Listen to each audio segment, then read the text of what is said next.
Hello everyone, welcome to my channel mommy time with Ankita. आज मैं जिस टॉपिक के बारे में बात करने जा रही हूँ वो है अर्ली प्रेगनेंसी सिम्टम, यानी कि प्रेगनेंसी के शुरुआती लक्षण। प्रेगनेंसी को कंफर्म करने के 4 तरीके होते हैं। सबसे पहला जो है यूरिन टेस्ट, जो हम यूजुअली प्रेगनेंसी किट ला के घर में टेस्ट करते हैं। दूसरा जो है ब्लड टेस्ट, जो होता है पैथोलॉजी लैब में जाके। तीसरा होता है अल्ट्रासाउंड, जो बहुत ही रेयर केसेस में डॉक्टर अल्ट्रासाउंड के थ्रू प्रेगनेंसी को कंफर्म करते हैं। चौथा ये है कि आपकी जो बॉडी है वो खुद ब खुद सिग्नल देना, यानी कि सिम्टम देना शुरू कर देती है। आप में से कई लोगों को ऐसा लगता होगा कि जो प्रेगनेंसी सिम्टम्स हैं वो प्रेगनेंसी टेस्ट के पॉजिटिव आने के बाद या फिर पीरियड्स के मिस होने के बाद ही दिखाई देते हैं। ऐसा बिल्कुल भी नहीं है, मैं भी यही सोचती थी। कई ऐसे प्रेगनेंसी सिम्टम्स हैं जो आपके पीरियड्स के मिस होने से पहले या फिर प्रेगनेंसी टेस्ट के पॉजिटिव आने से पहले ही आपको दिखाई देते हैं। लेकिन ये है कि आपके जो प्रेगनेंसी सिम्टम्स हैं और जो प्री मेंस्ट्रुअल सिम्टम्स, यानी कि पीरियड्स के आने से पहले के जो सिम्टम्स हैं, ये दोनों एक जैसे लगते हैं। तो कई बार हम इसमें कंफ्यूज हो जाते हैं। देखिए, इसका मैं सबसे पहले अपना एक्सपीरियंस ही शेयर करूंगी। मेरी जो फर्स्ट प्रेगनेंसी थी उसमें मुझे पीरियड्स के मिस होने से 2 दिन पहले ही सिम्टम्स आने लगे थे। मुझे नॉजिया जैसी फीलिंग आने लगी थी, बहुत थकान महसूस होने लगी थी। मुझे पता चल गया था कि मैंने कंसीव कर लिया है। इवन मैंने टेस्ट भी नहीं किया था और मेरे जो पीरियड्स हैं वो मिस भी नहीं हुए थे। अब मैं सिम्टम्स को लेकर कुछ डाउट्स क्लियर कर दूं। कई लोगों को ऐसा लगता है कि क्या सारे प्रेगनेंसी सिम्टम्स फील होने चाहिए, या फिर अगर मुझे कोई भी प्रेगनेंसी सिम्टम नहीं है तो क्या मेरी प्रेगनेंसी ठीक से जा रही है, नहीं जा रही है। सबसे पहली बात, मैं यहाँ पे जो भी सारे सिम्टम्स बता रही हूँ, ज़रूरी नहीं कि वो सारे सिम्टम्स आप महसूस करें। हो सकता है कि उनमें से सिर्फ 1 या 2 सिम्टम्स भी महसूस करें। दूसरा ये भी हो सकता है कि आप बिल्कुल भी सिम्टम्स महसूस ना करें, लेकिन फिर भी आपकी प्रेगनेंसी जो है वो बहुत अच्छी तरह से प्रोग्रेस कर रही है। तीसरा ये है कि ज़रूरी नहीं है कि आपके जो सिम्टम्स हैं प्रेगनेंसी के वो आपको शुरुआत में ही दिखाई दे। कुछ सिम्टम्स ऐसे भी होते हैं जो आपको प्रेगनेंसी के 3rd ट्राइमेस्टर में आपको महसूस हो सकते हैं। चौथा ये है कि ज़रूरी नहीं कि आपकी फर्स्ट प्रेगनेंसी में जो सिम्टम्स आपने फील किए थे, ज़रूरी नहीं है कि वो सेम सिम्टम्स आप सेकेंड प्रेगनेंसी में फील करें। जैसे कि मैंने अपनी फर्स्ट प्रेगनेंसी में मुझे फर्स्ट 3 मंथ्स तक मुझे नॉजिया वॉमिटिंग वाली फीलिंग थी, लेकिन मेरी सेकेंड प्रेगनेंसी में मुझे थ्रू आउट 9 मंथ्स ये वॉमिटिंग और नॉजिया की प्रॉब्लम रही थी। पांचवा ये है कि मैं जो सिम्टम्स आपको बता रही हूँ, ज़रूरी नहीं है कि वो आप सारे फील करें। उनकी जो इंटेंसिटी है और जो फ्रीक्वेंसी है वो हर औरत में अलग अलग होती है। लेकिन अगर आप अपनी बॉडी को अच्छे से नोटिस करेंगी, ऑब्जर्व करेंगी, तो आपको पता चल जाएगा कि ये जो सिम्टम्स हैं वो प्रेगनेंसी के अर्ली सिम्टम्स हैं या फिर प्री मेंस्ट्रुअल सिम्टम्स, यानी कि पीरियड्स आने से पहले वाले जो सिम्टम्स हैं। तो मैं यहाँ पे शेयर करूँगी कुछ अर्ली प्रेगनेंसी सिम्टम्स, जिससे कि कुछ हद तक आप अपनी प्रेगनेंसी को कंफर्म कर सकती हैं। सबसे पहला है क्रैम्प्स, स्पॉटिंग, या फिर कहते हैं इम्प्लांटेशन ब्लीडिंग। देखिए, जब ये जो फर्टिलाइज्ड एग है वो आपके यूट्रस के वॉल में जब अटैच होता है तो आपको हल्का हल्का पेन स्टार्ट हो जाता है और हल्की हल्की जो ब्लीडिंग स्टार्ट हो जाती है, उसे कहते हैं हम इम्प्लांटेशन ब्लीडिंग।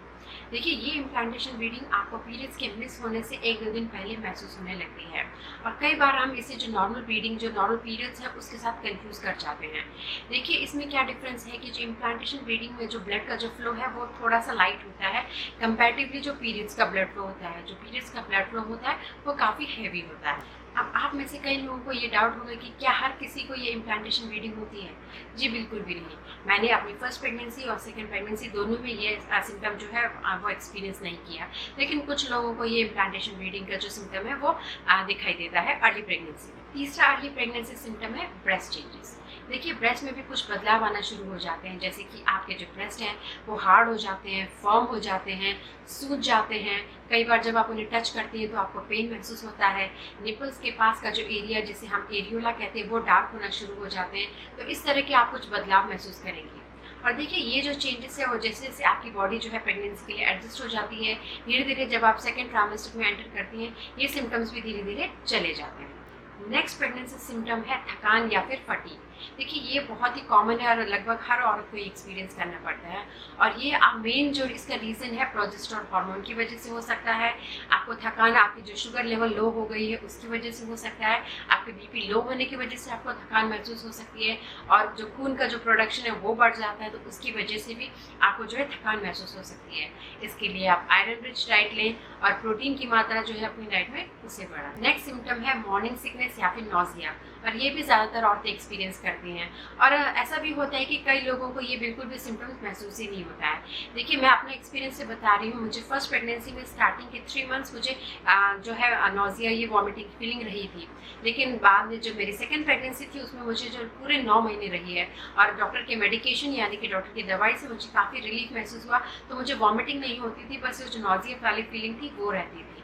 तो इसके सबसे अच्छा रेमेडी ये है कि आप बहुत देर तक भूखे ना रहें, हर 2 या 3 घंटे में कुछ ना कुछ खाते रहें। और अर्ली मॉर्निंग जब आप सुबह उठती हैं तो सबसे पहले आप क्या कर सकती हैं, 1-2 बिस्किट ले सकती हैं, तो उससे काफ़ी आपको रिलीफ महसूस होगा। देखिए, ये मॉर्निंग सिकनेस की प्रॉब्लम जो है आपको यूजुअली कभी भी हो सकती है, लेकिन स्पेशली जो है आपको ये मॉर्निंग में फील होती है। नेक्स्ट इंपॉर्टेंट जो प्रेगनेंसी सिम्टम वो है फूड एवर्जन या फिर फूड क्रेविंग। देखिए, इसमें क्या होता है कि जो खाना आपको प्रेगनेंसी से पहले बहुत पसंद था, वो हो सकता है कि आपको उससे एवर्जन हो जाए, यानी कि उससे नफरत हो जाए। और कई बार ऐसा भी होता है कि जो खाना आपको प्रेगनेंसी से पहले आपको पसंद नहीं था, यानी कि जिससे आपको एवर्जन था, उसके लिए अब आप क्रेविंग करने लगे, ऐसा भी हो सकता है। फूड क्रेविंग और ये जो एवर्जन की जो सिम्टम है वो यूजुअली आप जैसे जैसे सेकेंड ट्राइमेस्टर एंटर करती है खत्म हो जाती है या फिर कम हो जाती है। जैसे कि मेरी फर्स्ट प्रेगनेंसी में मुझे जो है ये फूड एवर्जन की प्रॉब्लम जो है स्टार्टिंग के 3 मंथ्स रही थी, फिर बाकी के जो महीने थे वो मैंने हर चीज़ खाई और हर चीज़ को मैंने एंजॉय किया। लेकिन सेकेंड प्रेगनेंसी में जो है मुझे फूड एवर्जन की प्रॉब्लम पूरे 9 मंथ रही थी, तो मैं थोड़ा सा चूजी हो गई थी खाने में, हर चीज़ जो है मैं नहीं खा पा रही थी। नेक्स्ट इंपॉर्टेंट सिम्टम है मिस पीरियड। अगर आप अपनी प्रेगनेंसी की प्लानिंग कर रही हैं या फिर आप प्रेगनेंसी की उम्मीद कर रही हैं, तो जो मिस पीरियड है वो आपको एक्साइट करेगा प्रेगनेंसी टेस्ट करने के लिए। लेकिन ज़रूरी नहीं कि मिस पीरियड जो है वो आपको प्रेगनेंसी का ही संकेत देता है, ऐसा नहीं है। कई बार पीरियड्स के मिस होने के बहुत और रीजंस भी होते हैं, जैसे कि स्ट्रेस, एबनॉर्मल वेट गेन करना या लूज़ करना, ज़्यादा वेट गेन कर रही हैं या फिर ज़्यादा वेट लूज़ कर रही हैं, उसकी वजह से भी आपको जो पीरियड्स हैं मिस हो सकते हैं। बहुत ज़्यादा थकान की वजह से भी आपके पीरियड्स मिस हो सकते हैं। हार्मोनल इम्बैलेंस की वजह से भी आपके पीरियड्स मिस हो सकते हैं। कई औरतों में जो कंट्रासेप्टिव पिल्स अगर वो एकदम से स्टॉप कर देती हैं तो भी उनके पीरियड्स मिस हो सकते हैं। तो कुछ और भी रीजंस होते हैं जिनकी वजह से जो है आपके जो पीरियड्स मिस हो सकते हैं। लेकिन अगर आप प्रेगनेंसी के लिए प्लानिंग कर रही हैं तो ये एक अर्ली सिम्टम हो सकता है। इन अर्ली प्रेगनेंसी सिम्टम्स के साथ साथ कुछ और भी सिम्टम्स हो सकते हैं, जैसे कि फ्रीक्वेंट यूरिनेशन। ये प्रॉब्लम जो है, ये सिम्टम जो है मैंने दोनों प्रेगनेंसी में एक्सपीरियंस किए, मेरी फर्स्ट प्रेगनेंसी में और दूसरी प्रेगनेंसी में, और ये मैंने पूरे 9 महीने एक्सपीरियंस किए हैं। अब देखिए, ऐसा ना सोचिए कि अगर आपको बार बार यूरिनेशन के लिए जाना पड़ रहा है तो आप जो है फ्लूइड्स का इंटेक कम कर दें। पानी की जो क्वांटिटी है वो आप बढ़ाएं। सोने से पहले आप ये फ्लूइड की जो क्वांटिटी है उसको कम कर सकते हैं। देखिए, कई बार ये डायबिटीज़ का जो लक्षण हो सकता है या फिर आपको कोई यूरिनरी ट्रैक्ट इन्फेक्शन की वजह से भी जो है आपको बार बार यूरिनेशन जाना पड़ सकता है। तो इस पर भी आप ध्यान दें कि ये जो सिम्टम है ये आपकी प्रेगनेंसी की वजह से या फिर कोई इन्फेक्शन तो नहीं है। देखिए, अगर आपको कोई यूरिनरी ट्रैक्ट इन्फेक्शन होगा तो आपको फ्रीक्वेंट यूरिनेशन के साथ साथ आपके जो डिस्चार्ज होता है, जो वेजाइनल डिस्चार्ज होता है, उसमें भी स्मेल आने लगेगी। तो इस बात का आप ध्यान जरूर दें। नेक्स्ट सिम्टम है कॉन्स्टिपेशन।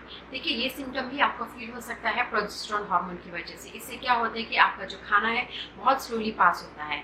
इसके लिए आप क्या कर सकती हैं कि फाइबर रिच फूड लें, पानी की क्वांटिटी है उसे इंक्रीज करें और कोशिश करें कि थोड़ा सा एक्टिव रहें, एक्सरसाइज करें। इससे क्या होगा कि कॉन्स्टिपेशन की प्रॉब्लम में आपको काफ़ी राहत मिलेगी। देखिए, ये जो मैंने बताया ये तो थे फिजिकल सिम्टम्स। कुछ मेंटल सिम्टम्स भी हो सकते हैं, जैसे कि मूड स्विंग्स हो गए, आपको बहुत ज़्यादा गुस्सा आ सकता है, बहुत ज़्यादा आप इमोशनल भी हो सकती हैं, छोटी छोटी बातों पे आप झगड़ा भी करने लग सकती हैं।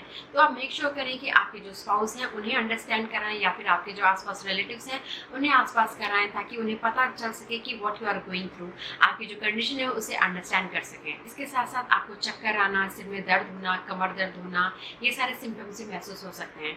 देखिए, कई और सिम्टम्स भी हैं, जैसे कि ब्लीडिंग गम्स, यानी कि आपके गम्स में खून आना। मुझे ये सेकेंड प्रेगनेंसी में एक्सपीरियंस किया था मैंने। मेरे जो 9 मंथ जब मेरा स्टार्ट हुआ था, तो जब भी मैं ब्रश करती थी और ब्रश करने के बाद जब मैं थूकती थी तो जो खून आने लगता था।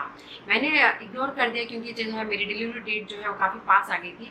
लेकिन अगर आपको ये इनिशियली जो है आपको ये प्रॉब्लम फेस होने लगी ब्लीडिंग गम्स की या फिर ब्लीडिंग नोज की, तो आप डॉक्टर से इमीडिएटली कंसल्ट करें। तो देखिए, हो सकता है कि ये सारे सिम्टम्स आपको एक्सपीरियंस हो, या फिर ऐसा भी हो सकता है कि आपको बिल्कुल भी ये सारे सिम्टम्स ना हो, और ऐसा भी हो सकता है कि 1 या 2 ही सिम्टम आप एक्सपीरियंस करें। लेकिन अगर ये सिम्टम आपकी जो नॉर्मल लाइफ को है उसको हैम्पर कर रहे हैं, उसमें प्रॉब्लम्स क्रिएट कर रहे हैं, तो डेफिनेटली आपको अपने डॉक्टर से कंसल्ट करना चाहिए। तो मैं उम्मीद करती हूँ कि मेरे बताए हुए जो अर्ली प्रेगनेंसी सिम्टम्स है उससे आप पता कर पाएंगे कि जो आपको सिम्टम्स हो रहे हैं वो अर्ली प्रेगनेंसी के हैं या फिर किसी और वजह से हो रहे हैं। तो अगर आपको मेरा वीडियो जो है यूज़फुल लगा हो, कहीं से भी आपको अच्छा लगा हो, तो प्लीज़ इस वीडियो को लाइक करें, कमेंट करें, शेयर करें और मेरे चैनल को सब्सक्राइब करना बिल्कुल भी ना भूलें। Thanks and thank you for watching this video.